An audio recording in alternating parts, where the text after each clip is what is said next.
Yeah, this has only been about, I would say maybe 2, maximum 3 minutes.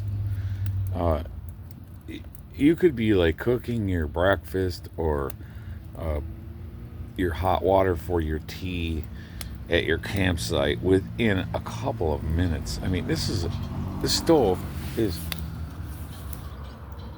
the bomb, dude. Look at how good it's burning.